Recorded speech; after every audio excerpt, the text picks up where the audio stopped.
Good evening and welcome to Chicago Tonight. I'm Paris Schutz. Coming up on the program, the founder of a local nonprofit who's just 12 years old. Some do's and don'ts for tax season and a trip to the vault to revisit a Chicago Tonight conversation with Mr. Rogers.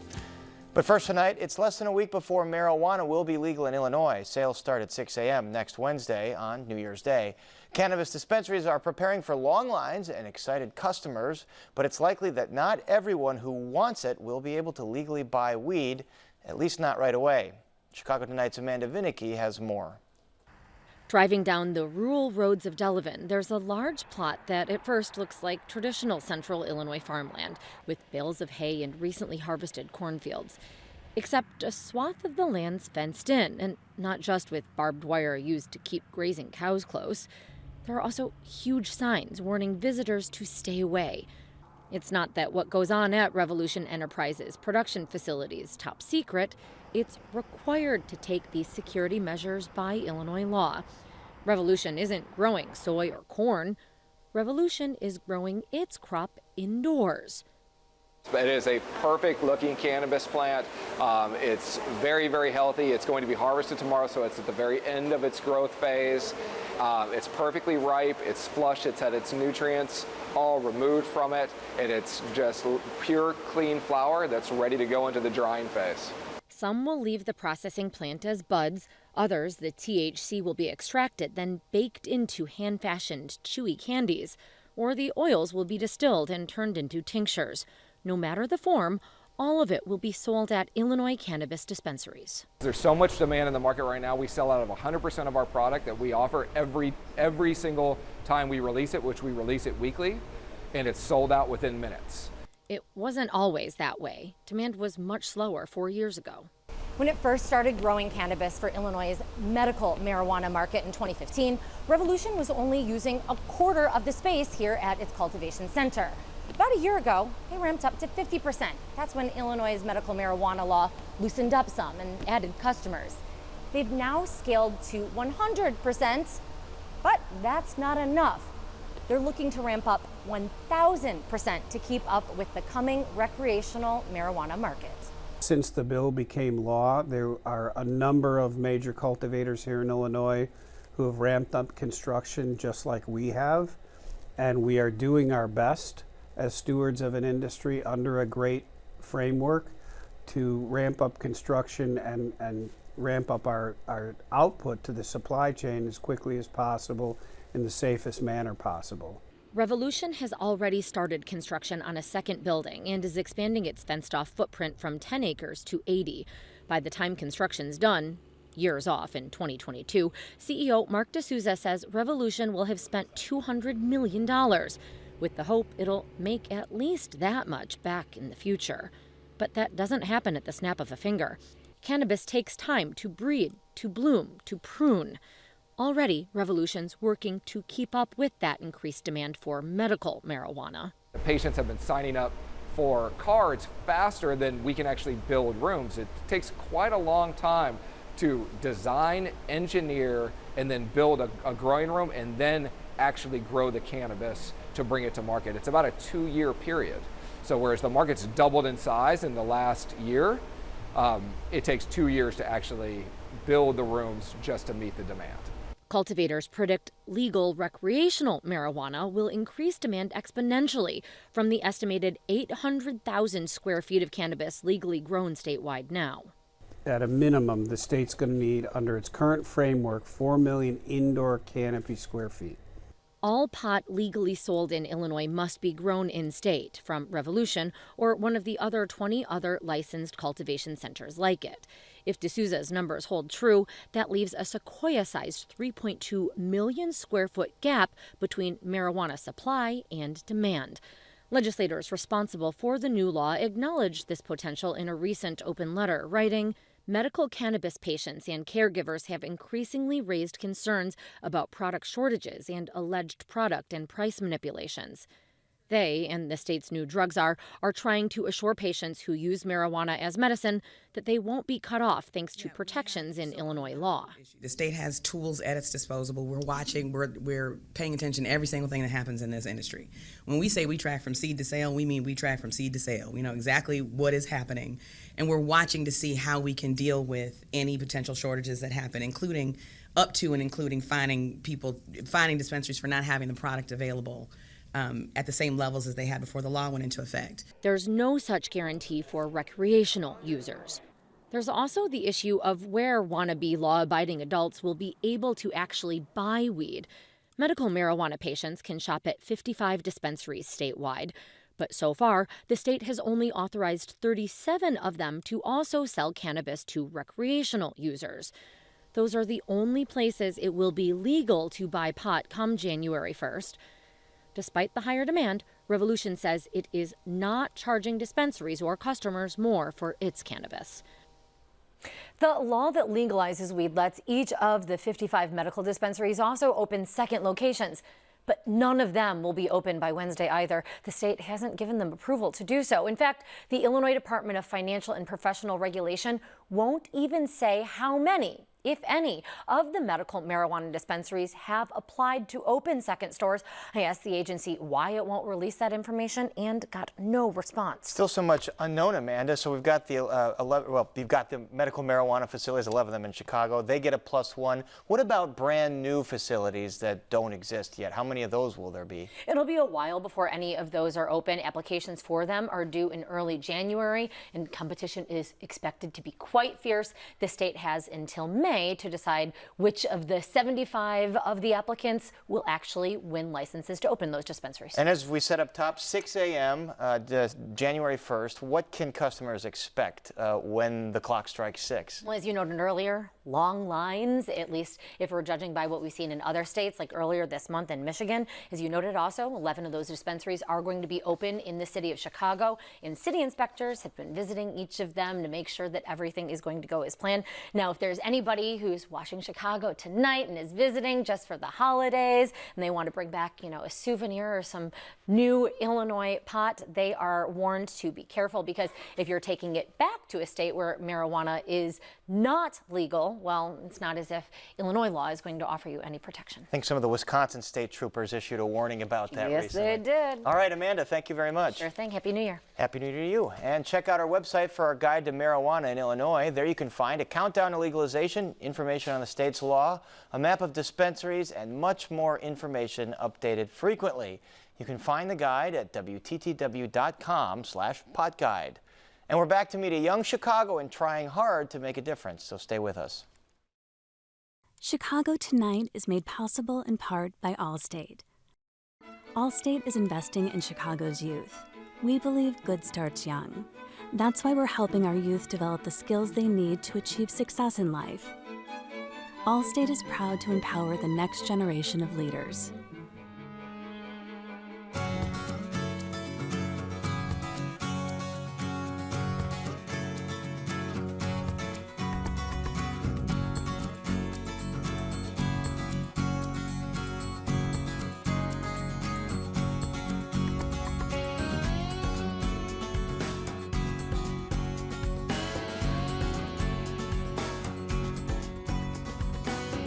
Our next guest is a tireless 12-year-old Chicagoan who loves basketball and tap dancing. Oh yeah, by the way, he also founded a nonprofit organization that provides relief to the homeless.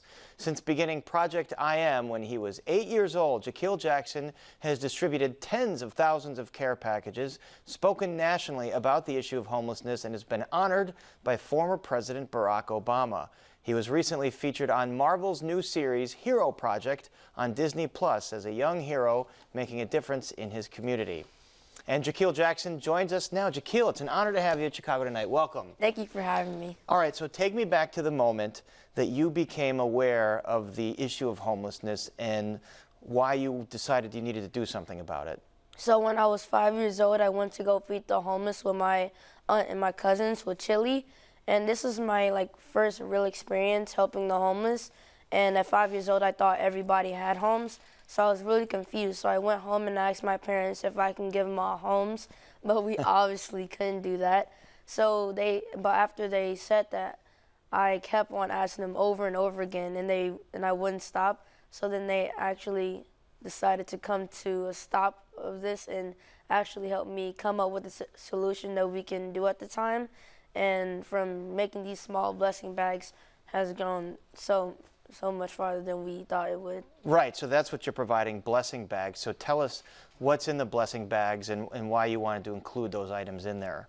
In the blessing bags are toiletry items like soap, tissue, socks, hand sanitizer, wipes, things that can help them on a daily basis. And why did you decide that that was the way you wanted to attack the issue of homelessness? Well, I saw a lot of people doing food, and this is another thing that we discussed in that talk about how we could do something at that moment. So we talked about how a lot of people did food, and I really wanted to do something different because food doesn't last that long. So we decided to do like toiletry items because they can last for a while. So that's how we came up with the toiletry items. And as I understand, your goal was to distribute 15,000 blessing bags this year. You surpassed that, so how many did you do? I think, over 15,000. I think it was, I don't have the exact number. But it was more than more than your goal. Yeah. So it's very successful. And tell me about your interactions. You know, when you're handing out the bags, what do you talk about? What are you hearing from some of the folks that are receiving these bags? The people that receive the bags usually say, "God bless, thank you so much, stay in school." That's one that I hear a lot, and I usually take that as a sign of respect, or because I think that I'm making a big difference. So that's what motivates me to keep wanting to do this, seeing those people's faces when I give them the bags. Since you've been so involved in this issue now for 4+ years, is there anything about homelessness that the rest of the public may not understand? Anything you've learned about it that surprises you?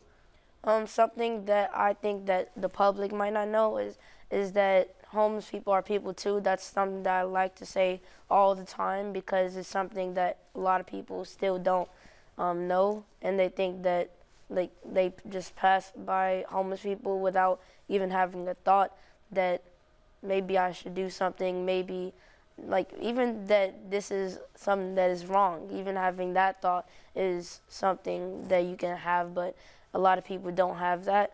So that's what I like to say. Well, in 2017, you caught the attention of another former Chicagoan, former President Barack Obama. He put out a tweet honoring you for what you were doing. What was it like to find out that the former president had put out a public tweet about you? It's kind of a funny story because at 6 a.m. my mom woke me up, and I didn't want to listen to anything she had to say, but she woke me up to tell me that President Obama was tweeting about me. I didn't, because I was like, am I going to have lunch with him, or what's happening? So I was really confused. So after that, we got ready for the day. Lots of people came to me saying, President Obama's tweeting about you. How are you not excited about this? So that's when I got, this is a big deal. I got that idea in my head. Finally. So it sounds like you were confused at first. What's going on? Why is he tweeting about me? And you met him at an Obama Foundation event. What did you guys talk about? We talked about my future plans, and he said he would help me with that. So this is a good chance to say, how about those tiny homes, Obama? I'm waiting on that response. Oh, okay. So tiny homes. So that's a reference to something that's being tried throughout the country, putting the homeless in these kind of tiny homes that's happening in Detroit. Tell us a little more about that. Okay, so with the tiny homes, it's like these tiny homes basically for those in need to sleep in. It actually looks very tiny, but I've seen the inside and it's really beautiful. So I think that that's something that the homeless could really use and be thankful for. And you want that in Chicago, correct? Yes, I think it started in Detroit, so I'm trying to bring that to Chicago. Actually, we partnered with this organization in Seattle, and they have these type of tiny homes that are not exactly tiny homes, but they are something that can really help them and that are very useful. So they're sending like one of them out here, and we're trying to figure out some place to put them. But my real big goal is to do tiny homes. So we know you have the presidents here, Mayor Lori Lightfoot. If you're listening, Shaquille Jackson wants some tiny homes here in Chicago. When you started this, did you have any concept that this was going to become a full-fledged organization? You're going around the country speaking. You've got a really nice website.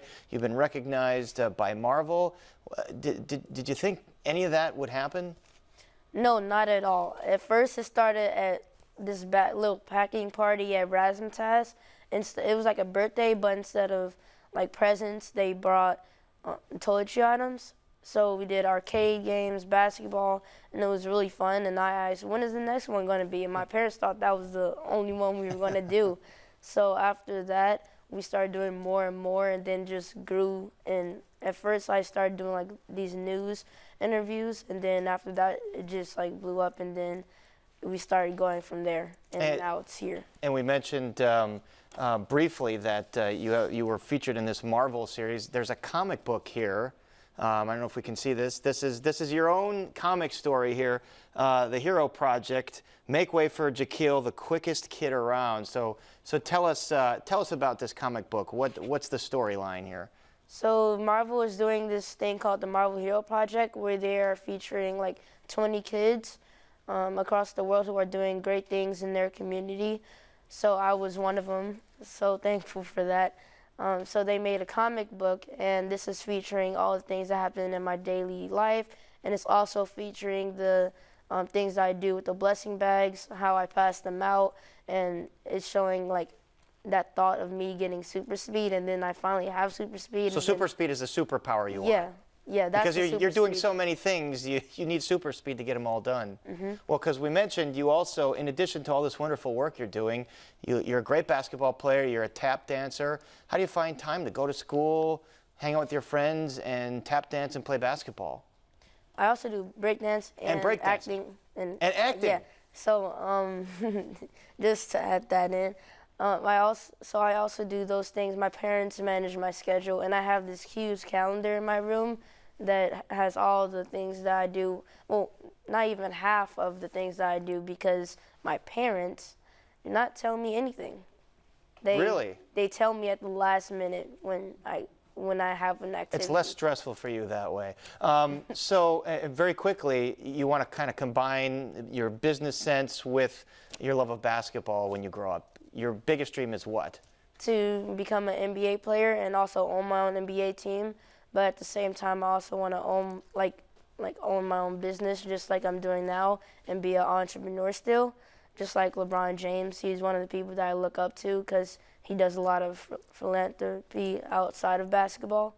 So yeah, that's what my big goal is in life. Well, hopefully he gets the word about the great work you're doing. Jaquil Jackson. He does. Oh, he does. He knows about it. Have you met him? No, but I was like very close to him at a game, and we were there for the Marvel Hero Project. They were like filming the episode, and they tried to get me to meet him, but he was too mad he didn't make the playoffs. Not trying to disrespect him or anything. Right. He had some things on his mind. Well, hopefully you get to meet him in the future. Jaquil Jackson, thank you so much for being here. Continued good work for you. And we're right back with more right after this.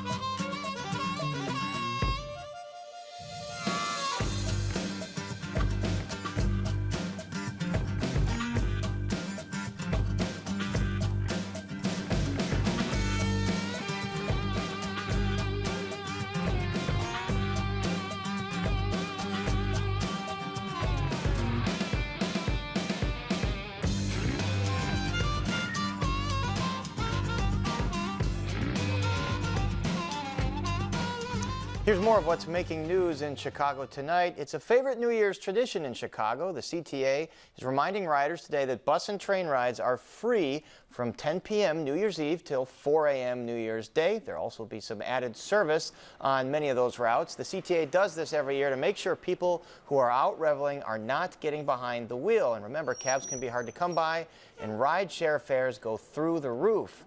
The CTA says Miller Lite is picking up the costs of service during the free ride hours. And it's December 26th, And it's shorts and t-shirt weather across much of the city. Chicagoans who are perhaps recovering from Christmas Day meals took the opportunity to get out along the lakefront as temperatures soared today to 61 degrees. The above average temps should continue through the weekend before the thermometer dips to more typical readings for this time of year on Monday. And temperatures will dip tonight, however. It'll be mostly cloudy overnight with a low around 31, and then mostly cloudy tomorrow with a high around 38. But temps get back into the mid-50s this weekend. And still to come on Chicago Tonight, the Bears look to end a disappointing season on a high note with a win over the Vikings. Former Bear James Big Cat Williams previews the matchup. Newly discovered pictures of Chicago by a photographer who documented the city's youth culture in the 1950s. Jeffrey Bayer tells us how the Chicago Tribune's Public Service Office worked in this week's Ask Jeffrey. And we go to the Chicago Tonight Vault for a look at Mr. Rogers' 1985 visit here to talk with John Calloway. But first, with Christmas behind us, it's beginning to look a lot like tax season, that most wonderful time of the year when we consider smart financial moves before 2019 comes to an end. Here to help us be smart about money is David Henderson, a CPA at the firm of Doug & Birch in Chicago. David Henderson, thanks for being here. Thanks, Paris. Okay, so let's take a look at your year-end tax moves that you filled us in on. You say consider bunching, max out retirement savings, 529 contributions, exclamation mark, sell a losing asset and add to a health savings account. These are the things you want everyone to think about doing. So let's start with bunching. What is bunching? Well, bunching is basically grouping, but grouping to otherwise deductible expenses that you may spend over, say, 2 or more tax periods into a single period. What happened with the Tax Reform Act is a standard deduction increased exponentially. So now it's a little above $12,000 for singles, roughly a little over $24,000 for married filing joints. Well, with that exponential increase in itemized deductions, many people no longer could deduct, say, their charitable contributions that they were already making, or perhaps some degree their state taxes. So the concept of bunching is taking deductions. So your favorite charitable organization, say you were going to spend a single person with that $12,000 limit for itemized deductions, and say they were going to spend normally $7,000 for their charitable contributions per year. So the ideal is to try to put $7,000 in one year and then accelerate the other $7,000 from the next year that you may send, in essence, prepaying charitable contributions you were already going to. So you're doubling it in 1 year, but you're paying 0 in the second tax year. So how does this help you with the new tax formula if you want to take itemized deductions instead of the standard deduction? That's right. So in that case, in my hypothetical, what would happen is you would be able to itemize, because now you would have $14,000 of charitable deductions plus your other itemized deductions like state and local taxes, medical expenses, and other itemized deductions that are available to you. So you would be above the standard deduction threshold of $12,000. You'd already be at $14,000 charitable wise, and then you add on to that whatever else you're spending that might be deductible.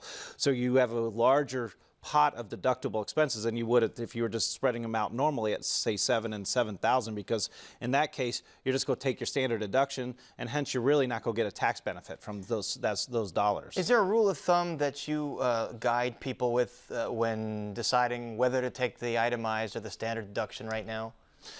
There's not necessarily a rule of thumb. We run it both ways to see what makes more sense, but you generally want to try to itemize if you can get over the standard deduction, because that means if you're itemizing at a $15,000 level over your $12,000 level, that means that extra $3,000 times your tax rate is tax savings in your pocket ultimately. All right, let's take a look at your other suggestion for this year. Max out retirement savings. So you have a few months if you want to max out the savings to get the tax benefits in tax year 2019. Explain that for us. That's right. We're dealing with, if there's two basic types of retirement accounts, employer-sponsored types of accounts, which a lot of people are familiar with, the 401k plans. For the most part, those are sort of set for this year. However, they are going up a little bit for next year, so you should always check your elections as far as those accounts. And then IRAs. As far as the employer-sponsored plans go, it's a good time to sort of think, are you at least contributing enough to those plans to get any kind of employer matching contribution? Because that is money that's in essence free money to you as an employee that the employer is counting on you actually contributing enough to get the match. So that in essence, if you have a 3% contribution rate and your employer says, hey, we're going to put 3% in as well, well, now you've in essence doubled your money automatically without any stock market risk, right? Then besides employer plans and making sure you've got the minimum, and maybe you can even go to the maximum.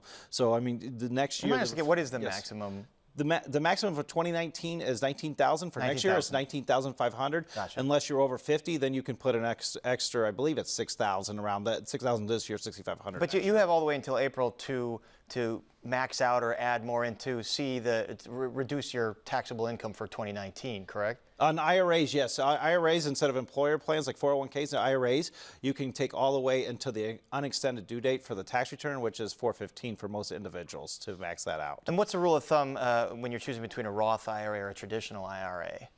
The rule of thumb is really looking at tax rate differentials, the tax bracket you're in today versus the tax bracket you think you're going to be in when you're taking that money out potentially, because Roth IRAs, you don't get generally a deduction for the money going in, but it's tax-free generally coming out, versus traditional IRAs may be deductible coming in, but it's taxable on the way out. So it really becomes a tax rate differential play. All right, so your other tip this year, 529 contributions. These are state-based education savings programs. What do you want us to do with these funds?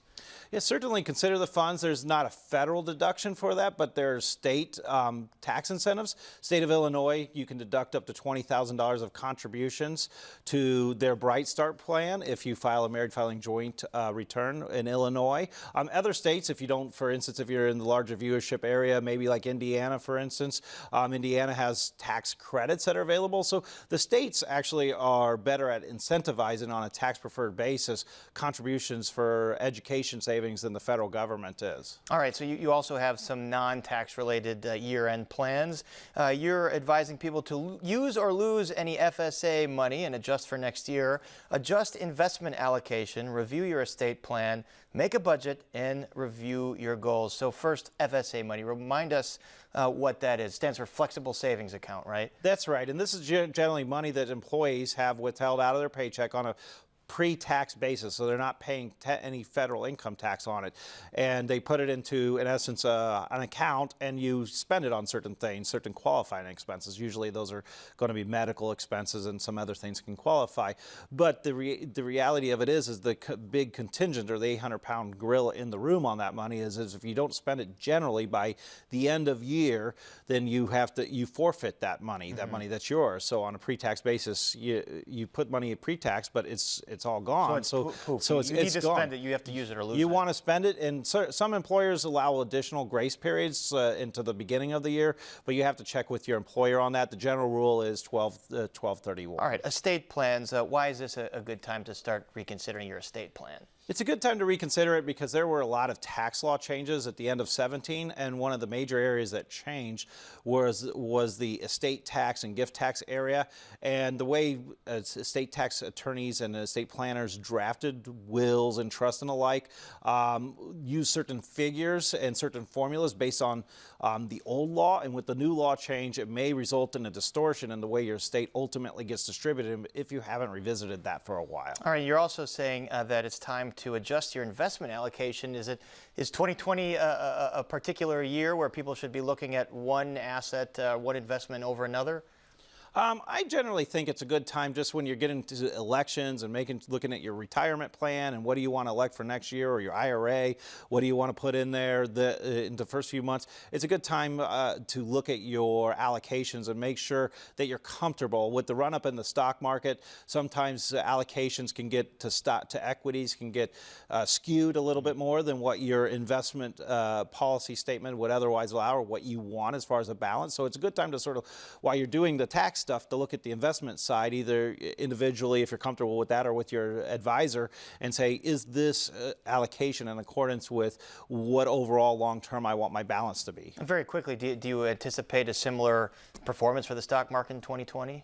Well, I think most of the press out there so far that I've seen, most of them are saying they anticipate it being similar. All right, David Henderson, thank you for your tips. Thank you. I appreciate it, Paris. All right, and we're back with more right after this. Don't miss one of our stories. Get them all delivered to your desktop or mobile device with a subscription to the WTTW News Daily Briefing. Go to WTTW.com/daily briefing and sign up. After a season with more downs than ups, the Bears look to end on a high note. They wrap up the season on the road against the division rival Minnesota Vikings.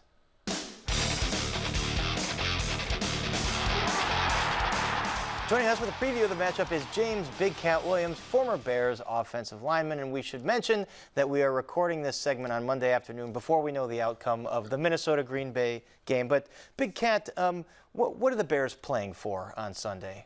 Well, a lot of the Bears players are playing for their livelihoods. Even though they're not in it for anything right now, you don't have an opportunity to make it to the playoffs. When you look at guys like Pierre Lewis that have been special teams guys that are now getting the opportunity to play, they're trying to put everything on film that they can, not only for the Bears, but for any other team that's going to be looking for an inside linebacker next year. And you think they were trying to do the same thing against the Kansas City Chiefs.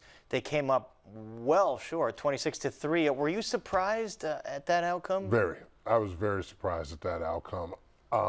I expected the Bears offense to show up more. I expected the defense to play a little hard, to play a little better.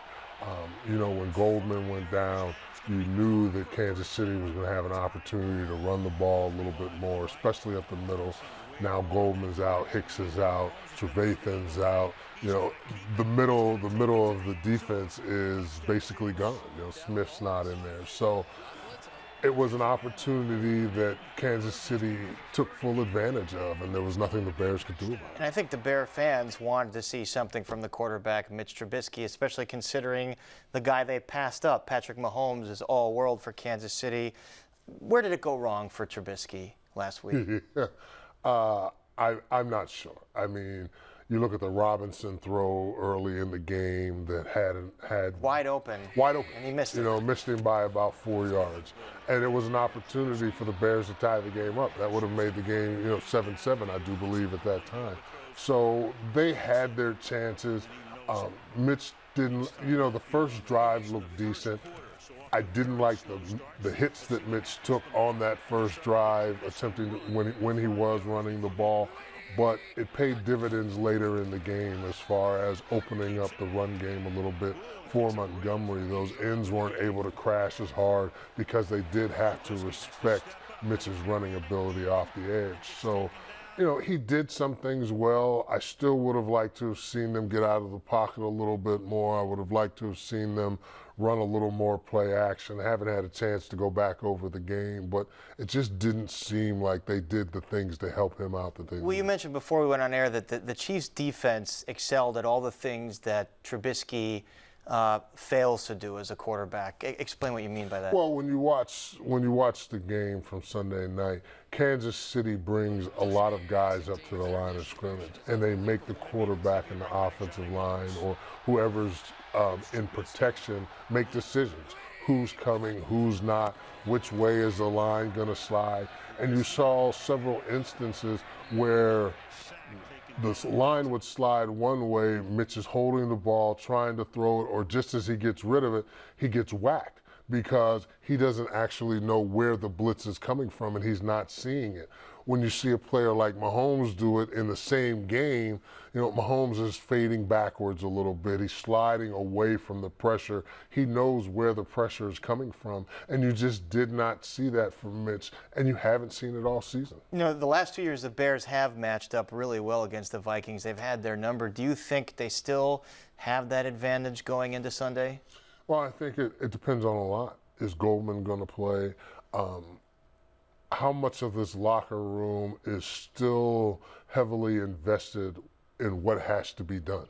Okay, like I said earlier, these guys are playing for their lives. They're playing for their livelihoods. You have to go out there and play like that. You can't play like the car is sitting, like your truck is all packed up and it's sitting out in the parking lot and you're ready to go home for Christmas and New Year's.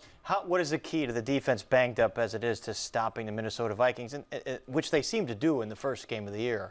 Well, I think scheme-wise, you're going to have to figure out some things to take a little bit of pressure off the inside guys because they're going to run at them. Minnesota's game is based around play action, but in order to run those play actions, you need to be able to run the ball well, and that's something that they've proven that they can do. So, you know, it's going to be a tough task, but the Bears are going to have to diminish that running game a little bit and still cover downfield when those play actions hit. We'll address this a little more next week, but do you envision any scenario where Trubisky is not your starting quarterback next year? That's a hard one. I mean, because you don't have a first-round draft pick, you know, so you're not going to be able to get the cream of the crop as far as young guys are concerned. And then when it comes to guys that are going to be free agents, you know, the few that are out there are a lot like Mitch as far as mobile quarterbacks, not pocket passers. So, you know, are the Bears going to bring in another guy like Mitch to play the same position? I don't think so. You know, you want something different. You want that pocket passer type. So it's going to be interesting to see what they do when the season's over as far as the quarterback position. He either has to get a lot better or something has to change. All right, what's your bold prediction for this weekend? Last game of the year. Minnesota 27, Bears 17. Oof. Yeah. I just don't have a lot of faith in them right now. And, you know, with all the injuries and with not much to play for, I don't know how far they can go. Seems like the season can't end quick enough. Big Cat Williams, thanks very much. Thanks for having me, Chris. And you heard Big Cat's bold prediction for the game. What's yours? Let us know on our website or on social media. And while you're on our website, you can read Big Cat's 3 takes to beating the Vikings. And next week, Big Cat will join us to recap the highs and the lows of this Bears season. And we're back with more right after this. Don't ever miss Chicago Tonight. Subscribe to our podcast. Get a daily download of our show delivered to your desktop or mobile device. Go to WTTW.com/Chicago Tonight Podcast and subscribe. It was the dawn of rock and roll 60 years ago, and a young photography student aimed his camera at Chicago teenagers. His name was Joseph Sterling, and we visited an old classmate of his for a closer look at capturing youth culture in Chicago in the mid-20th century.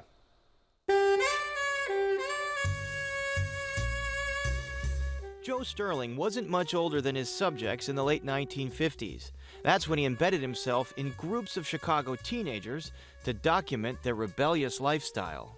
The photos he took became his master's thesis at Chicago's Institute of Design. They were later published as a book called The Adolescent Comedy. In 2005, the native Texan visited the WTTW studios and talked about moving to Chicago to get his education. I came to the school, the Institute of Design here, and we study not only photography, but art and design, sculpture, and so forth.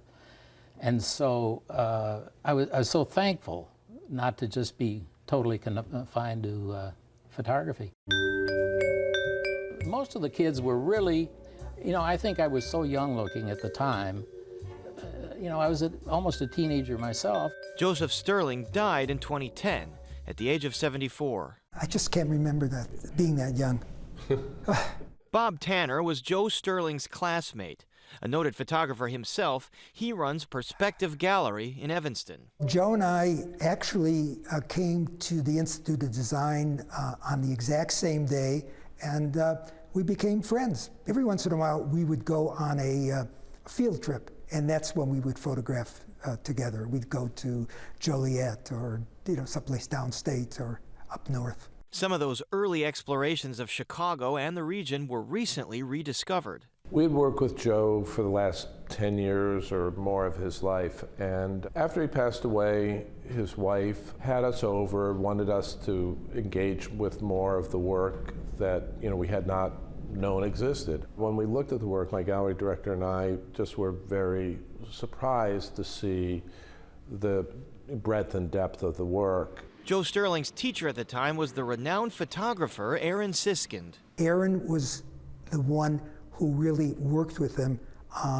looking at his prints and helping him and guiding him. He had a strong sense of design and composition. He was able to see something that was deeper than the surface. It was very gratifying for us when we saw this body of work that we were unfamiliar with, and we were also gratified that it was very strong work. Joe was a very sensitive photographer all the time. I think part of it was that he saw himself in a lot of the pictures that he took. Some of those pictures have been licensed for everything from wine bottle labels to book covers. Others are in the collection of the Art Institute. Back in 2005, we asked Joe Sterling the secret of a good photograph. I don't know what makes a good picture, but I know that something that grabs you and keeps you. The show of Joseph Sterling's recently discovered photos is called Early and Unknown. It's at the Stephen Dater Gallery through February, and you can find out more on our website. And now to Brandis Friedman and the latest edition of Ask Jeffrey. Brandis. These days, when we have a pressing concern or random question, most of us just turn to the internet for a quick answer. But before search engines and Wikipedia, where could Chicagoans go when they needed to know something fast? Jeffrey Baer is here with the story of a popular information service in this week's Ask Jeffrey. Hey, Jeffrey. Hi, Brandis. So, Frank Rita from Michigan City asks, I can remember when the Chicago Tribune at one time offered a free of charge information service. Do I remember correctly? I think you could call a certain number and ask any question. It is true. Long before the days of Google, the Chicago Tribune offered this sort of proto-search engine using the good old telephone. It was called the Public Service Bureau. People could call the offices in downtown Chicago to get everything from the latest Cubs score to information about schools and city services. But you could also just ask them any random question, similar to the way we use, Wikipedia or something today. A bureau employee would consult the Tribune's reference files, or they would direct callers to sources who could help, and this is all free of charge, as our question asker remembers. The call service was launched in 1923, back when the Tribune promoted itself, of course, as the world's greatest newspaper. You could also stop by their offices down in the Loop. This was a few years actually before they moved to Tribune Tower on Michigan Avenue, which they've since vacated. Advertisements for the service promised to provide readers with information about, quote, any subject they desire, that included everything from highway routes and hotel rates to the mean temperature at the North Pole in May, according to an early ad. Very important request. Yeah, you're going to need to know. To know that you've gone on a trip to the North Pole. The Bureau also operated a Lost and Found. They'd post notices in the paper about missing pets and jewelry, among other things. And get this, they even offered advice for people filing their income taxes. Could be useful right about now. The service grew exponentially in its early years. The Tribune said that in 1924, they received about 500,000 calls, actually more than that. And that number actually doubled in 1925 to more than 1 million phone calls. Public Service Bureau also sold a wide variety of these sort of informational pamphlets and also merchandise. Many of these things were promotional, like the history of the Chicago Tribune, or the Chicago Tribune actually had a cookbook, and a pamphlet actually called Trees to Tribunes, which showed readers how the newspaper made its way from the Canadian forests to your front porch. The booklet actually was later turned into a film, which is priceless.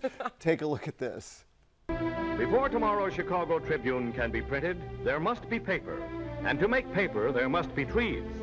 Thus, actual production of tomorrow's Tribune begins in a wilderness on the north shore of the Gulf of St. Lawrence. Let us journey there, 1,200 miles from Chicago, into the North Country to the forests of the province of Quebec, Canada. Here, the Chicago Tribune has acquired vast tracts of timberland, more than 2 million acres, about the equivalent of the combined area of the states of Delaware and Rhode Island, so that it will have a perpetual supply of trees for the manufacture of paper. So I almost feel like I should apologize to Canada. Yeah. But why did the Tribune offer these services in the first place? Well, early on, the Tribune described the Information Bureau as sort of a point of personal contact, almost like a benevolent civic service for their readers. But the paper also hoped the service would lead, obviously, to more advertisers. Readers could call the Bureau to find out where to purchase products or brands advertised in the Tribune. Over the years, the paper offered a variety of other kind of promotional endeavors. A popular one in the 1920s was a tongue twister contest.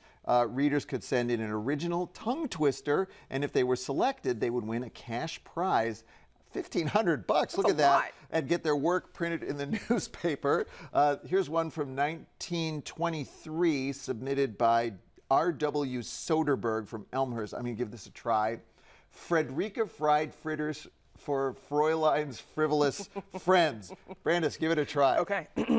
I want my money if I win. Okay. Frederica fried fritters for Fräulein's frivolous friends. Oh my gosh, you beat me. How about that? You owe me $1,500. See me after the show. Okay. By the 1970s, the paper's public service office was basically just advertised as a resource for travelers and school information. And actually, a version of the Bureau lived on, believe it or not, until the 1990s, operating as the Chicago Tribune store. They sold, T-shirts, famous front pages, and things like that. So even with the internet today, though, I'm sure it was actually nice to talk to a human person when you had a question about something. Well, guess what? You can still do that.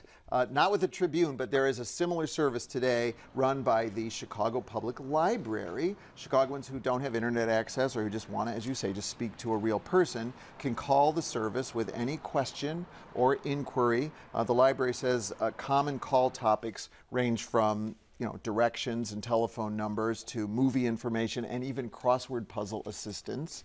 Today, even with the ubiquity of the internet, the office still receives this is the public library, 1,500 calls a month. In 2018, they received 24,000 questions. So if you want to get a question answered by the Chicago Public Library service, we've got the number on our website. Feels a little bit like cheating, though, if you call about the crossword puzzle. Yeah, I know. Kind of not fair. All right, Jeffrey, thanks so much. Sure thing.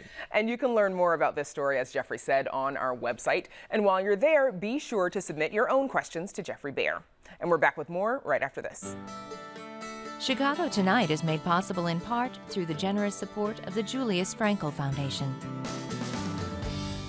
Over the past few years, there's been renewed interest in PBS children's TV icon Fred Rogers. There have been 2 full-length documentaries, and in theaters now there's a major motion picture about Mr. Rogers starring Tom Hanks. So with all the attention, we thought it was a good time to take a trip to the Chicago Tonight archive and see the real-life Mr. Rogers talking with the late, great John Calloway. Calloway begins by asking Rogers to look back at his career. Have you changed much over the years? Has the program changed that much? Well, it's probably changed the way I've changed, John, and I trust that anybody who is a growing human being will change. But I certainly feel the same as I felt in the beginning of the work, and that was that I would like very much to be able to help children feel that they are valuable and that that time called childhood is an exceedingly precious time. And your basic approach is a gentle approach. That hasn't changed either, has it? Well, I give them who I am. And I think the greatest thing that we can give anybody is one more honest human being in their lives. And so I try to offer another honest adult in children's lives.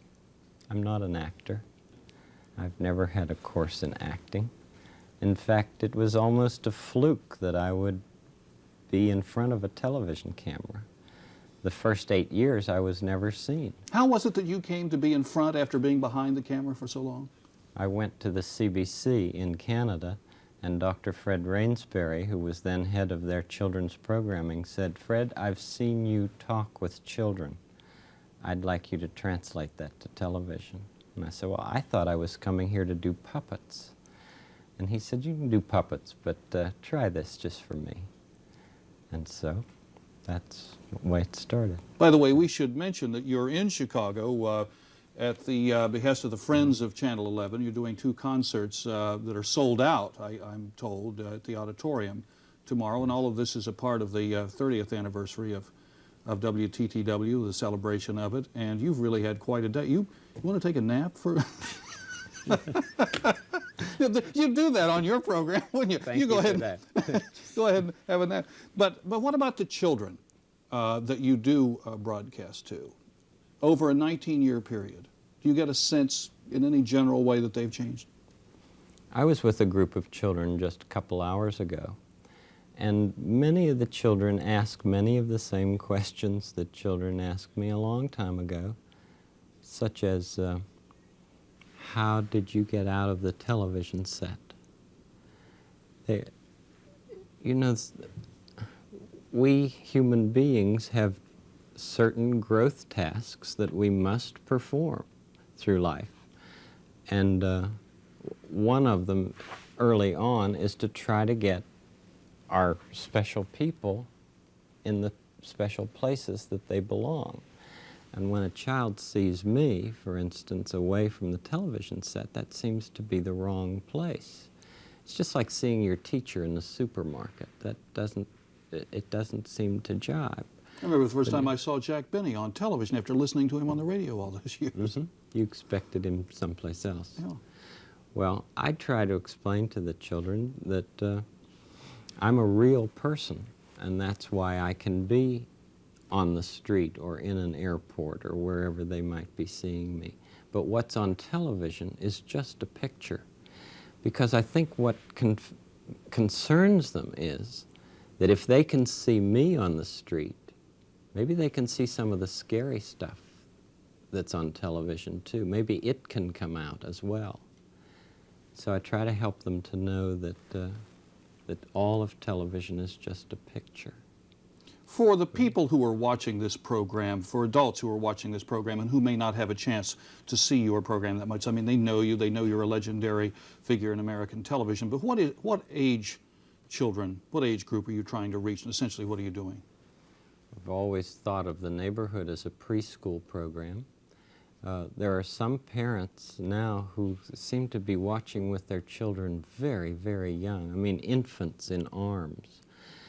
We're hearing from young parents who grew up with the neighborhood that they are now offering the program to their children.